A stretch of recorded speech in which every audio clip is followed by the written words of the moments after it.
¿Qué tal? Muy buenas noches. Bienvenidos todos a un programa más de Andalucía Paranormal, aquí en 7 Televisión.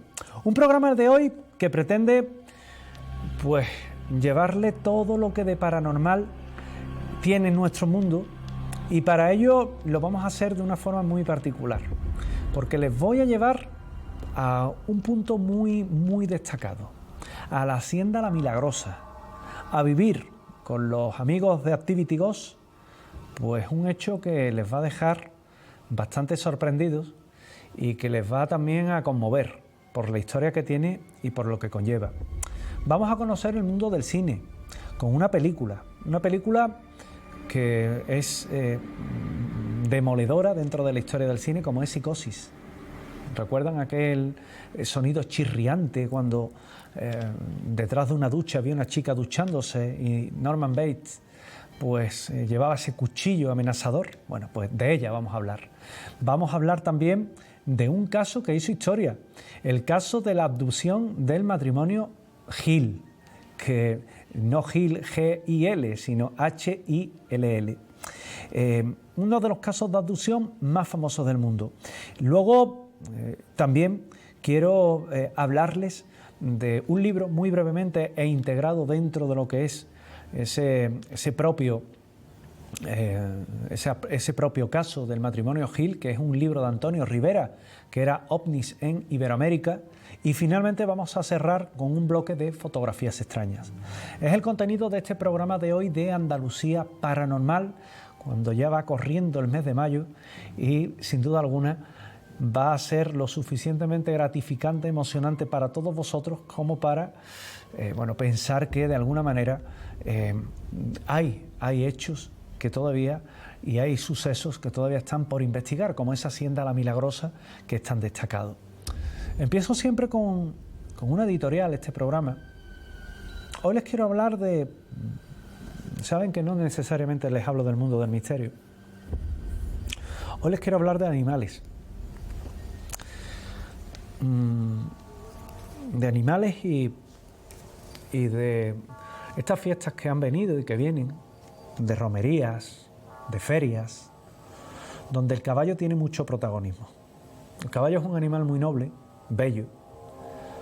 Hay que saber cuidarlo, hay que saber darles de beber, darles de comer, darles descanso. No se puede tener a un animal en una romería, en una feria, 12, 14 horas sin darle de beber, sin proporcionarle descanso, y que luego el animal muera y se vean esas escenas tan crueles que se pueden llegar a ver. Tampoco el típico tío despreocupado, que es más animal que el propio caballo y que está como si ese animal ni sintiera ni padeciera. Este tipo de gente habría que castigarla, habría que sancionarla duramente, habría que prohibirle vivir una feria, una romería, prohibírselo. Los carruajes, o quien saca un animal que está enfermo, por decir yo tengo un carro, pues ponte tú y tira del carro. Yo estoy muy sensibilizado con temas de animales, no soporto el maltrato animal. Ni gatos, ni perros, ni caballos, ni cualquier otra criatura que evidentemente se le inflige un daño. Eso es inhumano. Y yo simplemente les deseo que le hagan lo mismo a ellos. A ver qué tal. Seamos un poco conscientes, seamos un poco humanos, seamos un poco sensibles. Se puede disfrutar de una feria, de una romería, de una fiesta, pero también teniendo cabeza y sabiendo que no son máquinas, que son seres vivos y que también sufren los rigores del calor, de la deshidratación, de la enfermedad, del peso. Seamos un poco humanos. Comenzamos nuestro programa de hoy, y cambio un poco el tono. Comenzamos este programa de hoy hablando precisamente de la Hacienda La Milagrosa. Cuando los amigos de Activity Ghost me suelen llamar, o yo lo suelo llamar a ellos, es que tenemos algo interesante. Nos hemos enterado de un sitio donde pasan cosas, ha habido un testigo que, oye, nos ha dicho, oh, tenemos un sitio donde ocurren hechos extraños. Y rápidamente nos ponemos en marcha. ¿Por qué? Porque nunca se sabe quién puede entrar o lo que puede hacer dentro. Y dirán, ¿y qué le puede hacer? Pues miren ustedes, hay quien organiza una fogata dentro y sale ardiendo todo el cortijo y toda la hacienda, y luego puede ser peligroso. Entonces, se suele marcar el sitio, se suele ir, se suelen hacer varias visitas, se suelen marcar los lugares que implican un peligro. ¿Cómo se marcan? Pues miren ustedes, siendo muy cautos, con una marca en fluorescente, que por ejemplo indiquen que hay un agujero en el suelo, que hay un agujero en una parte del techo que puede ser peligroso. Si es un lugar que es complicado encontrar la salida, lo que se marcan es con diferentes flechas que facilite un poco la evacuación del sitio, y en cualquier caso pintadas siempre orientativas y nunca vandálicas, siempre para ayudar, nunca para vandalizar. Eso es importante porque el investigador lo último que desea es que un sitio que está encantado pues sea destruido. ¿Por qué? Porque entre otras cosas se pierde una bonita oportunidad de sacar una conclusión o investigar de si en ese sitio se han producido hechos extraños o no. Cuando llegamos a la Hacienda La Milagrosa, lo primero que nos encontramos es que aún hay enseres. Hay puertas que están en su sitio, cosa que es extraño. Hay también, pues todo lo que son las chimeneas que siguen correctas. Nos vamos a encontrar también, cuando les digo correctas, que no están destruidas, no están desenladrilladas. Nos encontramos sillones, mesas. Bueno, pues ahí parece que hay un respeto por el sitio. Pero algo debe de ocurrir, algo debe de pasar para que nosotros acudamos a un lugar como este. Y son las personas del entorno, de la localidad donde se encuentra la Hacienda La Milagrosa, los que nos llaman y nos dicen, tenéis que venir a un sitio donde a unos paisanos le han ocurrido hechos extraños. ¿Qué les ha ocurrido? Pues mira, en este sitio siempre se ha dicho que pasan fenómenos paranormales, y bueno, pues hay dos chicos del pueblo que quisieron entrar, entraron de hecho, y bueno, pues hubo un momento en el que, estando en una salita, que hay una chimenea y demás, delante de ellos escucharon pisadas y se plantó una silueta de aproximadamente 1,80 m de estatura, fornida, complexión fuerte, y notaron cómo bajó la temperatura de una forma muy abrupta y no pudieron prácticamente ni moverse. El miedo les atenazó, aquella silueta se le escuchaba respirar. Uno de ellos, víctima del miedo, lo que hace es que enfoca con la linterna y lo que se encuentra es que allí no había nadie, allí no había nada, y claro, eso hace que realmente estuvieran bastante asustados. Ante eso, estas personas lo que hacen es directamente dar el susto, o se pegan el susto porque no sabían a lo que se podían estar enfrentando, y salen despavoridos de allí. En imagen vemos un trozo, en este caso de un caso que ya hemos visitado, que ya hemos visto en este programa, que es la urbanización maldita, que vimos en un programa pasado, que no se encuentra demasiado lejos del punto donde nos encontramos, en este caso en la Hacienda La Milagrosa. Es parte todo ello de la misma investigación, y que, bueno, pues seguimos la investigación. Como les decía, este lugar que estamos viendo es la urbanización maldita. No es precisamente donde hacemos esa Hacienda La Milagrosa, que son las imágenes que hemos visto en primer lugar. Y en esa Hacienda La Milagrosa, bueno, pues empezamos esa investigación, ponemos o plantamos todo lo que es el equipo, y tenemos la oportunidad, antes de ponernos a grabar, cómo hay algo que pasa por delante de unas cámaras.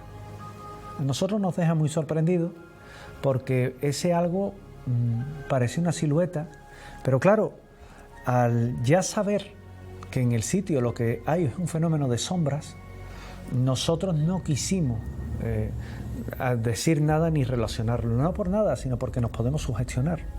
Dirán, bueno, ustedes se supone que sois profesionales, profesionales entre comillas, claro, profesionales de esto, que en teoría tenéis una confianza, tenemos que confiar en que no vais a salir corriendo, o no, mire usted, porque hay ocasiones en las que los fenómenos nos pueden superar y nosotros también buscar una vía de escapatoria. Yo no les voy a engañar, de algún sitio nos hemos ido lo más rapidito posible, pero no quisimos decir nada, dejamos aquello plantado allí en medio y empezamos la investigación. Al poco tiempo, en ese sillón que han visto al principio, yo le voy a pedir a nuestro realizador, a Jesús, que ponga de nuevo las imágenes iniciales, puesto que son las que nos referimos de esa hacienda de la Milagrosa, estas que están viendo ahora mismo en pantalla. En el sillón que aparece ahí, que ahora lo van a ver en un breve espacio de tiempo, también nos encontramos con un detalle que capta una Kinect. Es decir, la Kinect no es ni más ni menos que, ¿se acuerdan de la máquina de la Xbox donde podían jugar? Bueno, pues esa cámara con un retoque que se le hace a nivel de software para que funcione detectando con una mayor sensibilidad, y lo que detectamos es en ese sillón a un señor que hay sentado. Un señor, pero un señor esbozado.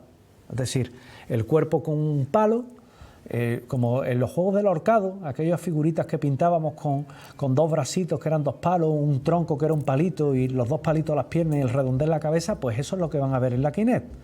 Yo se lo explico muy fácil y muy llano porque yo no pretendo darle una cátedra aquí de investigación paranormal, simplemente que me comprenda y que comprenda esto en unos términos que le sean razonables de entender, ¿verdad? Para catedráticos ya hay muchos, que no los entiende nadie, dicho sea de paso. Entonces, registramos eso, precisamente, y lo que nos estaba diciendo es que allí había alguien sentado. Y en ese momento ponemos las máquinas y nuevamente empezamos a preguntar. ¿Hay alguien aquí? Sí. En este caso un ordenador. Llevábamos también grabadoras, llevábamos muchas otras aparatos como las Piribol, las Piriradio, pero en este caso, bueno, pues lo que iba probando era en un ordenador un micrófono nuevo, un micrófono de alta sensibilidad, y se escucha perfectamente un sí, da un salto. En ese momento el propio José Lérida me dice aquello de: ¿se ha escuchado algo? ¿Ha oído? ¿No ha hecho falta la máquina? En ese momento le digo: sí, lo ha registrado la curva. Oye, vamos a parar y lo escuchamos. Se escucha como se pregunta si hay alguien y sí. Claro, te quedas asombrado porque en ese momento les garantizo que cuando nos ponemos a grabar psicofonía, allí no respira nadie, ¿eh? Y claro, con todo ello, ¿nosotros qué creemos? Pues dijimos aquello de: vamos a seguir. ¿Eres la persona que está sentada en el sillón? Respuesta: sí. Con cierta guasa, un buen amigo, José Antonio, le dice aquello de: ¿sabes decir algo más que sí? Y le dice una voz a través de la máquina, insolente. Ahí es cuando te quedas sorprendido, ahí es cuando te quedas como diciendo: vaya, ¿qué hago ahora, no? Me he quedado impresiona, ¿no? Sobre todo cuando hay un diálogo que es coherente, insolente. Yo pregunto: ¿te ha molestado, José Antonio? Y nuevamente dice: sí. Bueno, tienen valor, estas psicofonías tienen valor, porque aunque sean solamente sí y no, puede, una psicofonía es la verbalización de un mensaje que no está provocado por nadie, que no me venga nadie diciendo que es ventriloquía involuntaria e inconsciente, ¿eh? Que yo y todos los que estábamos allí estamos muy lejos de tener ventriloquía inconsciente, que son explicaciones que se le tratan de dar a las sesiones de psicofonía. Estamos muy lejos de ello. Realizamos con esa máquina que ven en pantalla, con la Spirit Radio, que voy a reiterarle algo que he dicho en muchos programas. La Spirit Radio es una aplicación que se basa en una máquina que ya hemos tenido aquí en este estudio, que la han visto físicamente, que es la Ovilus. Es el software que ha sido sacado por una empresa y adaptado a Android, que ese software no está disponible en ninguna plataforma, ni en Google Play, ni en ningún sitio, que es de ámbito privado, que hay avispado, esta forma de decirle que hay gente que ha copiado esa careta, que nosotros no tenemos ningún inconveniente en mostrarla, pues bueno, han hecho una cosa similar y han creado emuladores con ella. Esos son emuladores, eso no vale para nada, porque son emuladores. Lo que están viendo en pantalla es la máquina real y es una máquina que nos costó mucho dinero el conseguirla y el que nos la programaran en base a la máquina que tengo físicamente. Dicho esto, se lo digo porque en estos últimos meses me han llegado gente que me han dicho: mira, yo tengo tu misma máquina, o la de ActivityGos o la de otros investigadores que lo usáis. Y cuando te pones a analizarla, le dices: mira, esto lo que te lanza es un mensaje cíclico, o te lanza un mensaje que, si te fijas, tiene unas pautas. No es, ¿de acuerdo? Bueno, pues nosotros hacemos esa sesión y nuevamente en esa sala ahí tienen hablando a esa Spirit. Yo le voy a pedir a Jesús que me silencie a mí, que le dé un poquito de voz a lo que está surgiendo y que lo podamos escuchar. Bonito número.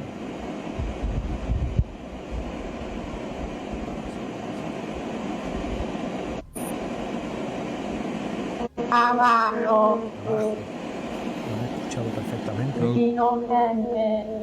Acabamos de empezar, Cristina. Hemos tenido problemas. Eso es lo que debe tener el protagonismo. Amiga,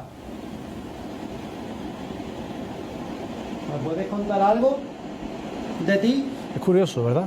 Es curioso cómo una máquina puede lanzar esos mensajes y que sean coherentes, porque sobre todo deben de ser coherentes. De nada vale que usted le pregunte a una máquina de esta: ¿y cuál es tu nombre? Y te diga Verde. Ahora, si le preguntas el nombre y te dice, como a nosotros nos ha ocurrido el pasado fin de semana, Patricia, y nos quedamos... Nuestra identidad Patricia. es José. Una persona que nos acompañaba tiene Jesús, una prima que se llama Patricia, que tiene ¿Cómo te un llamas problema familiar, y parecía que la persona que se estaba comunicando con ella era su difunto tío, y preguntaba por su hija. Y luego empezó a dar una serie de datos que son tan perfectos que uno se queda asombrado y tiene que decir algo ahí, inexcusablemente. Y esa máquina que ven, a nosotros nos ha proporcionado muchísimas investigaciones, que incluso algunas de ellas las hemos mostrado aquí, como en el caso de Manzanilla, pues se acabaron descubriendo el porqué de esos sucesos paranormales y lo que ocurría. Yo les digo una cosa, y siempre soy muy sincero con este tipo de circunstancias. Yo, cuando voy a un sitio a investigar, si pasa algo, pasa, y lo digo. Y si no pasa nada, también lo digo. Y si me preguntan por un sitio, evidentemente del sitio que no ocurre nada no le voy a escribir. ¿Por qué le voy a escribir? Que no pasa nada. En tal cortijo hemos ido, pero no pasa nada. Me dirían, pues vaya simplez. Pero sí es verdad que cuando veo que hay determinadas personas que van a un sitio donde sabemos certificadamente que no pasa nada y venden una historia que no es, sí me gusta denunciarlo, sí me gusta decir, pues miren ustedes, allí es que no pasa nada.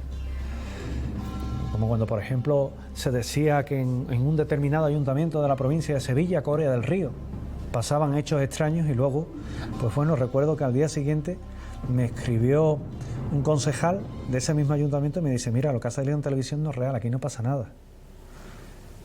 Y bueno, te quedas un poco sorprendido, ¿no? Tampoco es mi guerra, tampoco es mi historia, ¿no? Por medio hay otros programas, hay otros investigadores, y es muy desagradable. Pero sí es verdad que, bueno, que hay sitios y sitios, y no todos los sitios que están abandonados están encantados. Pero esta hacienda, La Milagrosa, sí tiene esa cosa. Durante mucho tiempo estuvo verbalizando mensajes esa máquina que ven. Pero paralelamente yo suelo llevar una grabadora de bobina que perteneció, agárrense, porque era la de Germán de Argumosa. Bueno, pues la grabadora es algo de lo que a mí me gusta sacar pecho. Esa grabadora la tengo yo, todavía funciona, y tengo incluso bobinas de cintas para poder grabar, y con ella con mucho cuidado porque es delicadita. Y Y bueno, la verdad es que con esa grabadora también se captaron psicofonías. Es decir, que se han grabado por diferentes métodos. Y me llama mucho la atención cuando se obtienen con esa máquina que están viendo en pantalla psicofonías que, por ejemplo, te dicen un nombre, te dicen ángeles, y luego en la máquina, en este caso en la grabadora digital o en la grabadora de bobina, se graba una psicofonía que dice también ángeles, y que evidentemente no es la voz que está verbalizando esa máquina, sino en otro momento, en absoluto silencio. Hay una coincidencia, hay una coherencia. Y claro, la Hacienda La Milagrosa. ¿Y hay algún ángel, alguna ángeles que esté relacionada con esa hacienda? Efectivamente, una de las hijas. Una de las hijas que, bueno, tiene una historia trágica, que nosotros no, simplemente hacemos referencia a ellas como una historia trágica en torno a esa chica que entra muy dentro del terreno personal y donde no nos vamos a detener, porque evidentemente simplemente les diré que tiene que ver con una enfermedad, ya está, y que evidentemente como el hogar que es suyo que era, pues algo se ha quedado ahí impregnado. Y esa ley de la impregnación, que no es mía, que es de la que hablan los parapsicólogos, pues es precisamente la que estaría provocando, por llamarlo de alguna forma, esos fenómenos paranormales que hoy suceden. Es impactante, porque tenemos esa forma, esa figura que se sienta en ese sillón, y luego tenemos que ahí al fondo también la Kinect destacó, recogió otra figura que parecía estar moviéndose y que nosotros identificamos con esa ángeles. Fíjense que cerquita está el sillón y fíjense que se quita, está prácticamente todo en un punto donde sí hay una incidencia de fenómenos extraños, psicofonía, hechos con la Kinect. A mí particularmente es uno de los lugares que más me ha conmovido, y no es el típico miedo, no es el típico pellizco que uno lleva cuando entra a un sitio que dice me da mal rollo, que los hay, ¿eh? O desde que entro estoy tenso. No, esto es una sensación extraña, no es miedo, no es paz, ni mucho menos, es otra cosa. Y sí es verdad que, bueno, pues nos encontramos que justamente en el punto donde nos habían descrito que ocurrían hechos extraños, viene a suceder eso. Pero claro, queda la duda de quién era la sombra aquella de 1,80 m que se manifiesta en ese punto. Ahí es donde nos encontramos con la figura del dueño, que también le tenía un cariño especial a todo lo que era ese cortijo y que nunca habría querido que se hubiera quedado así. De hecho, su voluntad era que hubiera seguido estando habitado y que se hubiera hecho vida en él. Pero la vida tiene muchos derroteros. No es lo mismo vivir en la década de los 60 del pasado siglo XX a vivir en el año 2023. Y eso únicamente, lo único que indica es que el nivel de vida ha cambiado, que nosotros hemos cambiado y que ya no, quizás no se estila vivir en un cortijo, que se estila vivir en una localidad cercana o en un pueblo o en una gran ciudad, y el cortijo es quizás más o para románticos o para ganaderos o para gente que quiere pasar un tiempo en un fin de semana, una semana o las vacaciones, pero no como lugar de residencia.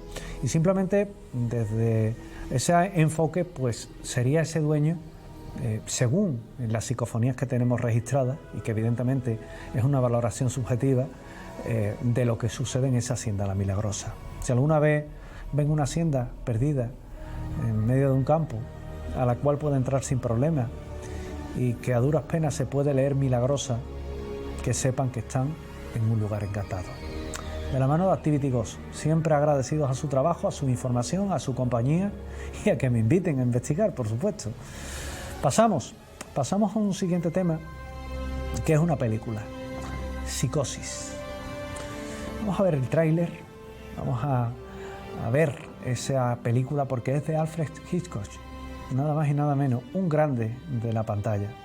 ¿Quién nos recuerda películas suyas como Los pájaros o la propia Psicosis? Una película del año 1960 de terror, suspense terror diría yo, con un guión de Joseph Stefano, y que es y está basada en una novela del año 1959 de Robert Bloch. La película es en un solitario motel, en el Bates Motel, donde se aloja una secretaria, Marion Crane, que interpreta magistralmente Janet Leigh y que ha huido con todo el dinero de la empresa en la que había robado. El motel está registrado y regentado por Norman Bates, que protagonista de forma magistral el propio Anthony Perkins. En el momento de hacer esa película, bueno, pues el propio trabajo del propio Alfred Hitchcock es de bajo presupuesto y de esa forma se rueda entera en blanco y negro. Pero lo curioso de todo esto es que todo lo que es la película hoy se considera como una de las mejores de la historia de la filmografía que tenemos.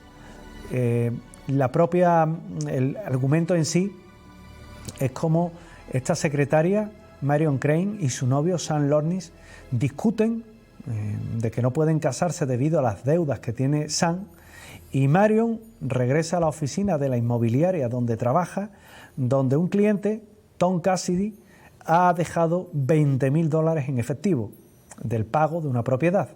El jefe de Marion, el señor Lower, le encarga que lleve el dinero al banco y ella promete ocuparse de ello como secretaria efectiva que era.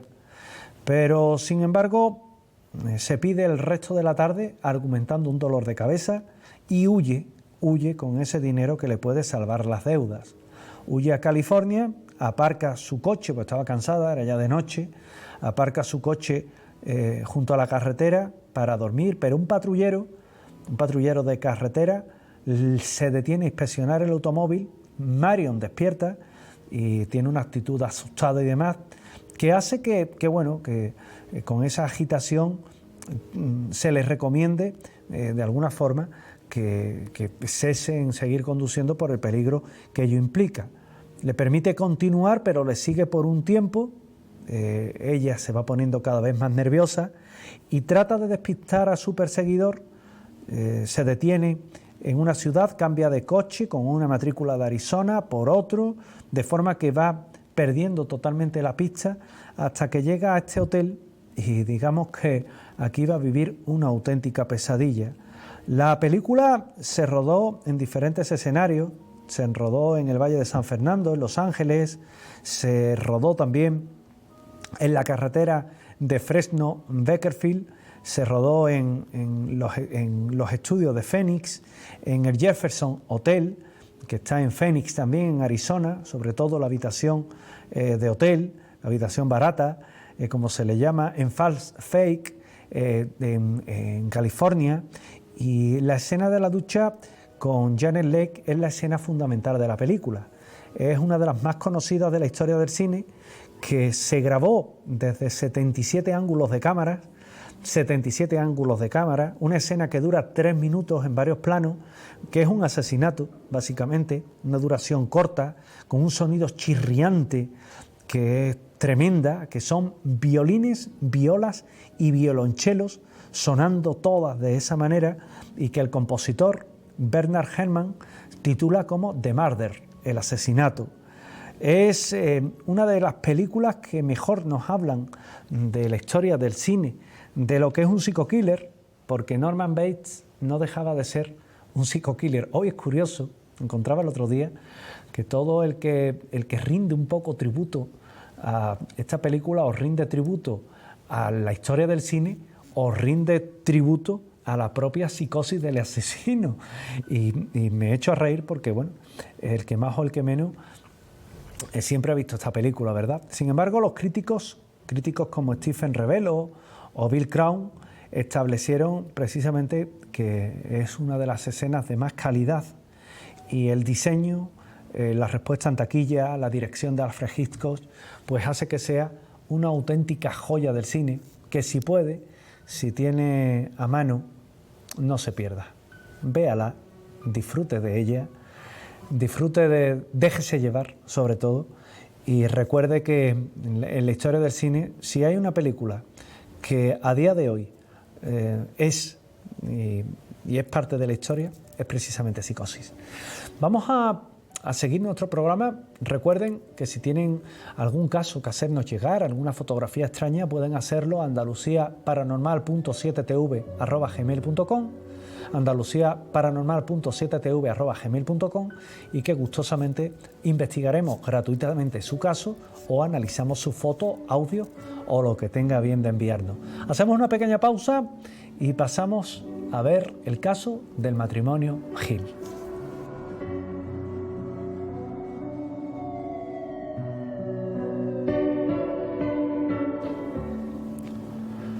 Una abducción.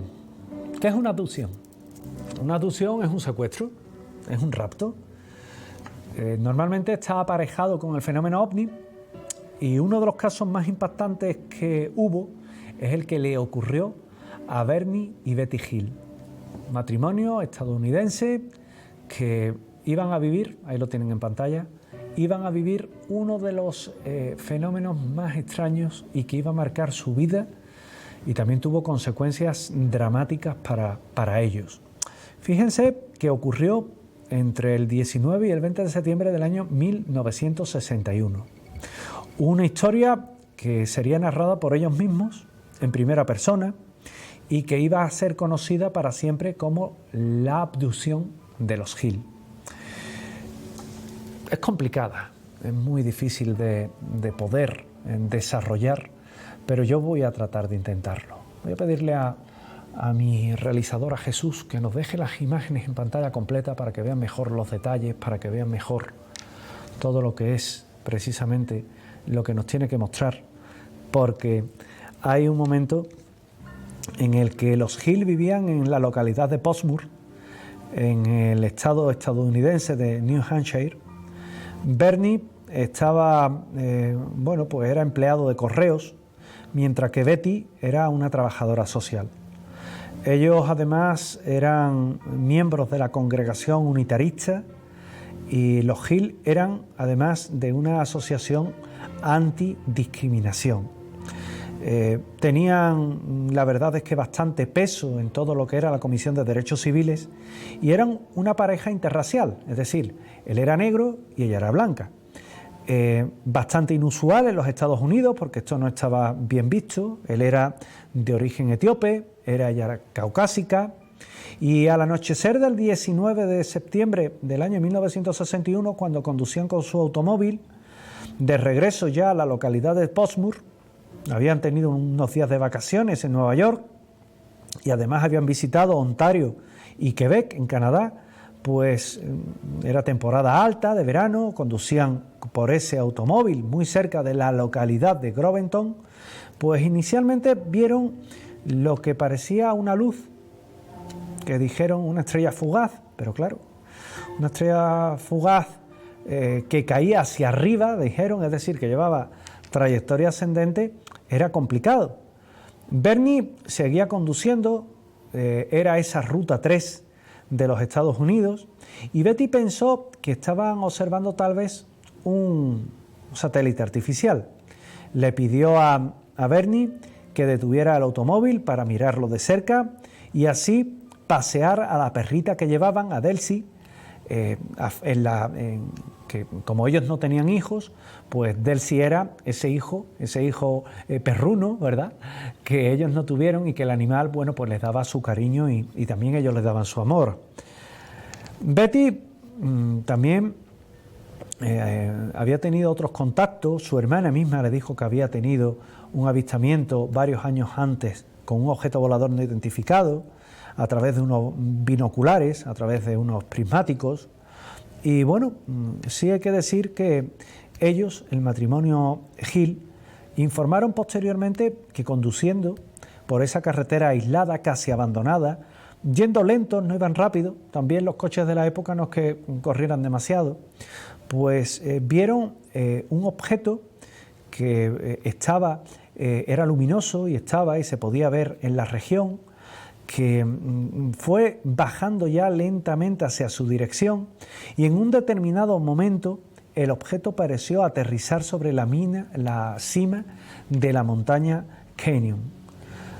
Allí rápidamente empezaron a ver cómo tenía el patrón de vuelo de una pelota, como si estuviera jugando de un lado a otro, como la pelota que se devuelven dos tenistas.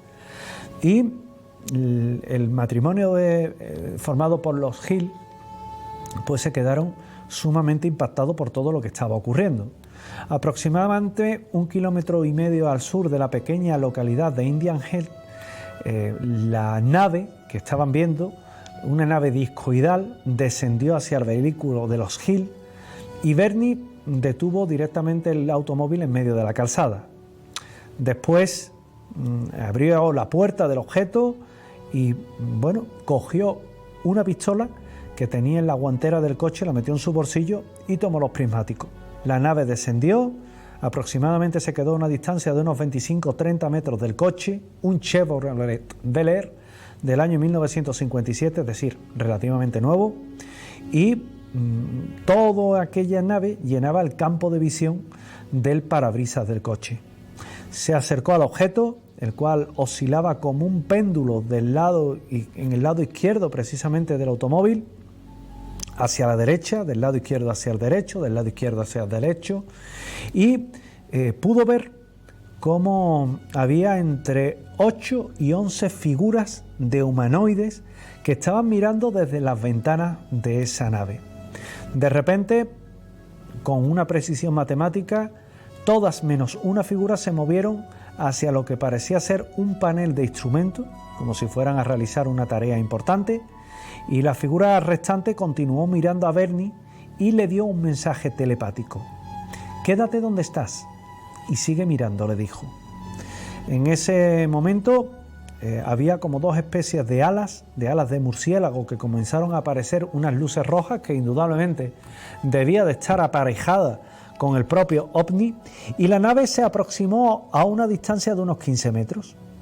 Sobre la cabeza de ellos, a unos 150 metros de altura, se ubicó en este caso, y de repente, víctima ya del miedo, ya no se puede decir que tuviera otra cosa, ya era miedo, pues de repente, abrumado por todo ello, se quitó rápidamente los binoculares y corrió de regreso al vehículo diciendo: nos van a capturar, nos van a capturar. Imagínense la situación y el miedo. Antes de montarse en el coche, observó que el objeto nuevamente cambiaba de ubicación y tomaba otras posiciones. Ella bajó la ventanilla y al bajar la ventanilla miró hacia arriba, y fue entonces cuando tuvo también miedo de aquel objeto que, bueno, como ven en la recreación, pues hay un momento en el que estaban todos allí en medio de la carretera, y que indudablemente debió de ser una visión bastante intimidante.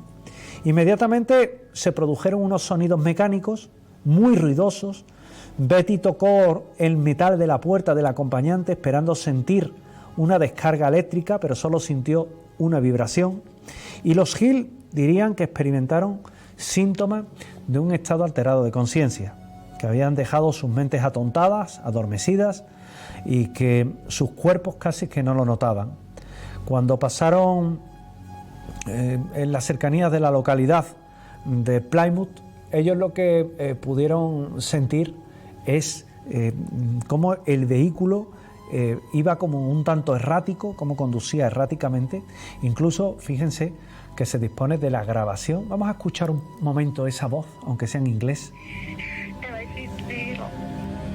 Es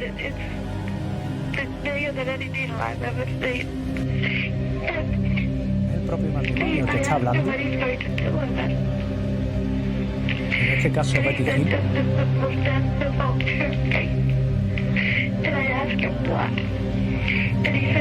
Y volvemos, regresamos simplemente. Era para que escucharan la voz de su protagonista. Y en ese momento, bueno, pues ellos tienen lagunas de memoria importantes. Ellos no saben a qué se debe, no saben qué es lo que está pasando, no recordaban muchas cosas. Hay una cadena de eventos que les invita a pensar que se iba a repetir esa especie de abducción. Bernie estaba un poco con la cabeza casi ida. La propia Betty estaba también, que hacía bueno, pues acciones de una forma muy mecánicas. Incluso el 21 de septiembre de 1961 se puso en contacto con Betty, con la base Peace de la Fuerza Aérea de los Estados Unidos, para informarle de lo que había ocurrido, con el miedo lógico a que la tildaran de mentalmente enferma. Sin embargo, el mayor Paul Henderson telefoneó a los Hill para tener una entrevista con ellos de unos 30 minutos, y en el informe Henderson, fechado el 26 de septiembre de 1961, determinó que los Hill posiblemente habían confundido esa luz con el planeta Júpiter. Recuerden que esto siempre está tendente a darle una explicación, por más peregrina que pueda ser. El informe fue enviado al proyecto Blue Book, en este caso Libro Azul, y el entonces proyecto de investigación de la Fuerza Aérea estadounidense pues iba a tener un caso más. Es muy curioso porque incluso aquí el viaje ininterrumpido de John G. Fuller, de la editorial Plaza y Janés, en este caso de la colección Realismo Fantástico, publica ese libro. Y luego empiezan a tener pesadillas recurrentes, empiezan a tener una gran cantidad de problemas. El propio Bernie Hill empieza a tener problemas de salud.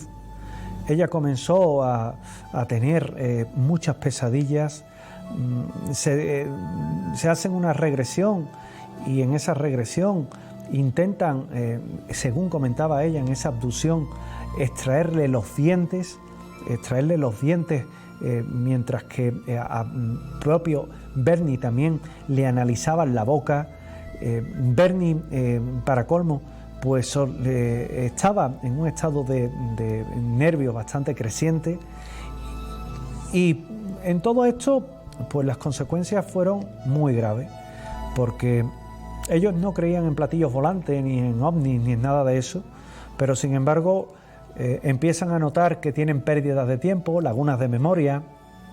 Empiezan también a notar que la pareja tiene también acciones que son como si tuvieran un trastorno obsesivo-compulsivo, el típico TOC que se le llama hoy. En el libro de Clark sobre la abducción de los Hill, pues también se habla de una serie de verrugas que aparecen formando un círculo perfecto y que le fueron extirpadas. La exposición a aquella nave les crea problemas de salud que son bastante importantes, y eso que se les hizo, bueno, pues diferentes regresiones donde trataban bajo sesiones hipnóticas de tratar de saber lo que había ocurrido dentro de ellos. Se intentó descifrar lo que era el mapa estelar de Zeta Reticuli, que bueno, fue una posterior reconstrucción de Major y Fitch la que se realiza, y que era precisamente la que recordaba la propia Betty Hill. Y en 1968 una maestra de primaria, veía esas últimas imágenes en pantalla, pues es curioso porque una maestra de primaria de la localidad de Oak Harbor es la que se iba a encargar de leer todo lo que era el libro del viaje interrumpido y comprobar cómo aquellas personas parecían haber sufrido, pues evidentemente, una abducción. El propio escéptico Robert Schiffer, en un artículo publicado, coincidía que el mapa de los Hill tenía sentido. Las estrellas base Epsilon Indi y Epsilon Eridiani estaban más cerca del Sol en el mapa de Betty Hill, y alegó haber visto y recordado y haber representado lo que había visto. En el año, por ejemplo, 1933, 32 años después de este supuesto secuestro extraterrestre, pues sí se hicieron unas relaciones, unas propuestas con el pretendido mapa estelar en cuestión, y dos investigadores alemanes, Joachim Koch y Hans-Jürgen Kiborg, sugirieron que el supuesto mapa mostraba planetas de nuestro propio sistema solar en un lugar y en lugar de estrellas cercanas. Bueno, pues son posibilidades, ¿verdad? El matrimonio, que tuvo un mal final, porque realmente, bueno, pues ellos murieron poco tiempo después, víctimas, dicen que en unos casos de la radiación. En el caso de Betty, que vivió 14 años más que su marido, pues ella misma insistió en que nunca oyó nada por ejemplo, de haber visto a esos extraterrestres de una forma más cercana, porque se decían que tenían ojos envolventes y que esto es más propio de la ciencia ficción que otra cosa, y que una vez que se hizo un bosquejo de Bernie mostrando en el viaje interrumpido de John G. Fuller, el dibujo fue hecho con la colaboración de un artista, de David Baker, que también contribuye al parecido en gran medida, con ausencia de orejas, cabello, nariz de los extraterrestres, y que describió el dibujo durante una sesión de hipnosis, y que también es verdad que la identificación, aunque es admitida, hoy día pues plantea muchas dudas y plantea mucha serie de inconvenientes con realmente lo que vieron. Sea como fuere, los Hill vivieron uno de los hechos quizás más traumáticos de la historia de los ovnis, de las abducciones, y que también es verdad que alegaron haber sido raptados por extraterrestres. A partir de ahí, bueno, pues mucha es la polémica, mucho es todo lo que se ha hablado de esta presunta abducción del matrimonio Hill. Dicen que es la más documentada que podemos encontrar, y hoy día pues también es una de las más polémicas. ¿Qué les sucedió a los Hill? ¿Vieron realmente a Venus o a Júpiter, como decían? Me extraña muchísimo, entre otras cosas porque vieron también a esos humanoides. ¿Se lo inventaron todo? Pues no lo creo, porque tenían una posición social, que eran miembros destacados de la comunidad donde vivían, y sinceramente eso lo único que hacía era restarle credibilidad, con lo cual tampoco lo creo. Entonces, ¿qué les ocurrió? Pues miren ustedes, cuando dicen que todo lo demás falla, lo más improbable puede que sea lo posible. En este caso, quizás la abducción es lo que podemos sopesar, teniendo en cuenta que son muchas las personas que han sido abducidas, que han contado relatos muy similares a lo que nos cuentan lo que nos contaban el matrimonio Hill. Ahí ven a la izquierda a Betty, a la derecha a Bernie, y que ellos vivieron en primera persona esa experiencia que hoy día, como les comentaba, es parte de la ufología. Si quieren más información sobre los ovnis, pues les recomiendo el libro del que hoy les quería hablar, el libro de Antonio Rivera, OVNIs en Iberoamérica. Una compilación de hechos que vienen a ocurrir, vienen a suceder en todo lo que es Latinoamérica, de México, Argentina, Chile, Uruguay, que nos cuenta una gran cantidad de casos, también algunos de España, y que sería Antonio Rivera uno de los autores más prolíficos en cuestión ufológica. Fue un autor inquieto, el padre de la ufología, que nosotros le llamamos aquí en España, maltratado, eso sí, por todo lo que es el mundo del misterio de la época, porque entre otras cosas, bueno, pues Antonio Rivera sus últimos años pues lo pasó mal, incluso su librería, una librería que se pueden imaginar, haría las delicias de cualquier investigador, poco menos que acabó en un contenedor. Y bueno, no era hacerle justicia a la memoria de Antonio Rivera. Hoy día, amigos como el propio Miguel Aracil en Barcelona o el propio Javier Sierra, pues rinden tributo, rinden homenaje también a aquellos que con bastantes años menos leímos sus obras y nos dejamos llevar por todo lo que contaban en aquellos libros, que él simplemente, muchos de ellos, era un simple cronista de esa realidad ovni. Él contaba, cual cronista, pues lo que era 21 de noviembre, ocurre esto, los testigos ven esto, es decir, trataba de hacer una exposición periodística objetiva del hecho. Luego ya sí es cierto que Antonio Rivera escribe otros casos, como el caso Humo, muy polémico, muy controvertido. Y el caso Humo, pues sí es cierto que genera que ya el autor vuelque parte de lo que son sus creencias y lo que piensa. No es tan objetivo, pero que también dio lugar a que fueran libros, todos los de la colección de Antonio Rivera, dedicados a la ufología. Él también se dedicó al mundo submarino, pero más a un nivel de pesca submarino, pero nosotros hoy hablamos de ovnis, pues todo lo que son ovnis en Iberoamérica, ovnis en España, todos esos libros son parte hoy de la historia ufológica, no solo de España sino del mundo, y como tal, si alguna vez ven en un mercadillo de viejo o una reedición de una editorial un libro que vaya firmado por Antonio Rivera, cómprenlo, déjense llevar, dejen también que esa cultura ufológica le invada, porque realmente merece la pena y porque se pueden llegar a sorprender mucho de lo que van a leer.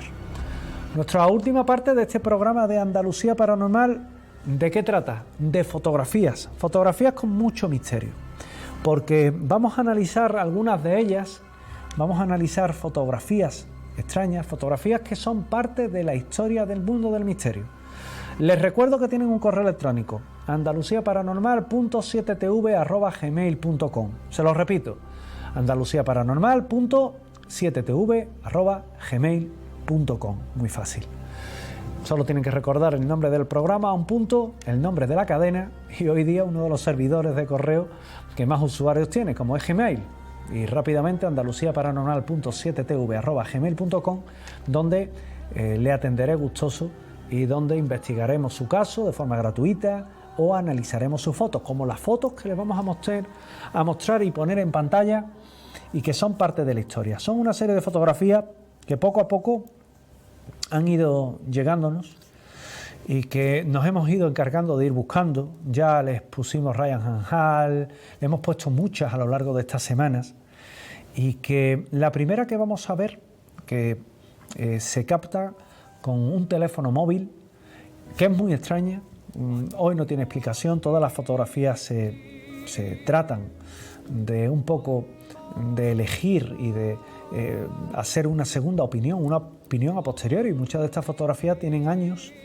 Cuando les digo años, créanme que algunas son del año 69, del año 82, de 1994, es decir, tienen ya casi 3 décadas, que aunque parezcan que fue ayer, no es tanto, y sí es verdad que han sido reanalizadas por investigadores, por fotógrafos profesionales. Y los vamos a encontrar con una primera fotografía que nos va a mostrar ya nuestro realizador Jesús, nos lo va a poner en pantalla, y es de un hombre que instala una cámara de vídeo en una pista de ciervos, en un bosque, y ahí tienen la imagen, y se encontró con una figura de una niña descalza en medio del parque, un parque natural. Claro, pasaba corriendo e incluso él, bueno, pues tiene la sensación de que esa niña ahí no pega. La foto, para ubicarlo, está captada en la década de los 40 del pasado siglo XX en Australia, y bueno, la verdad es que cuando revelan la película ven a la niña y el hombre pues se queda impresionado. Todo ello porque a través de la cámara de videovigilancia también lo que se puede encontrar, yo veo la cámara ahora mismo, veo en mi monitor, veo precisamente esa imagen, y a mí me impresionaría bastante, porque fíjense cómo allí al fondo, entre aquellos 2 árboles, hay una niña que parece correr, y que, bueno, pues la señora Andrews, una señora de este punto de Australia, enterró a su hija allí, en ese mismo lugar, y en ese mismo lugar también está su tumba y está su lápida. Una tumba, una lápida sobre la que está esta niña, justo en ese mismo punto, y donde, bueno, cuando muere la propia señora Andrews, mandó ser enterrada en ese mismo punto, en ese mismo lugar. A mí, bueno, pues a mí me deja, no le voy a decir que sorprendido, le voy a decir que anonadado, porque lógica no tiene, y porque en otras fotografías que hace esa cámara digital en medio del campo, nunca mejor dicho, pues en las secuencias anteriores y posteriores no aparece nadie, cuando lo normal es que son cámaras con detección de movimiento y haga una ráfaga, dispare. Vemos otra fotografía de las que disponemos para hoy y en las que también es cierto que cuando nos llegan este tipo de imágenes nos dicen, oye, ¿y qué es lo que veis en una fotografía? ¿Qué es lo que de alguna manera se valora? Lo primero, en un análisis fotográfico, es comprobar el EXIF de la fotografía, ver si el formato original ha sido retocado o no. Si ha sido retocado, descarten la foto desde ya se lo digo, descártenla. Y si no ha sido retocado, empiecen a valorar volumen, reflejos, todo lo que es la secuenciación a 3D de lo que es la imagen que le han enviado, si el cuerpo o lo que sea raro que aparece en él parece tener textura, si no tiene textura, es decir, son muchísimos valores los que se ponen de manifiesto. Esta otra imagen, lo que podemos ver es a una persona que está ahí sentada, ¿verdad? Vamos a ver la pantalla completa, vamos a expandir la pantalla, porque es curiosa esa foto en la que aparece ese señor ahí sentado y donde el misterio de la misma pues está en una de las pantallas, en una de las fotografías posteriores, traseras, donde también se puede ver la figura de un niño y que, bueno, cuando uno tiene la sensación de verlo aquí, bueno, se ve un poco oscurecida, la verdad es que no es perceptible, no se puede ver bien, pero detrás de esa persona que posa ahí en ese salón, lo que nos encontramos es precisamente esa forma, una forma que se quiere ver en ella pues como un fantasma, una especie de presencia que habría hecho acto de aparición precisamente en ella y que también nos deja bastante sorprendidos. Era la última imagen que hoy les dejo. Si tienen alguna fotografía extraña, no duden en enviárnosla y recuerden que tienen una cita en este programa Andalucía Paranormal, 7 Televisión. Sigan con nosotros, permanezcan en compañía de esta casa y nos vemos la próxima semana. Como siempre digo, sean felices, es lo que al final nos vamos a llevar. Les espero. Gracias.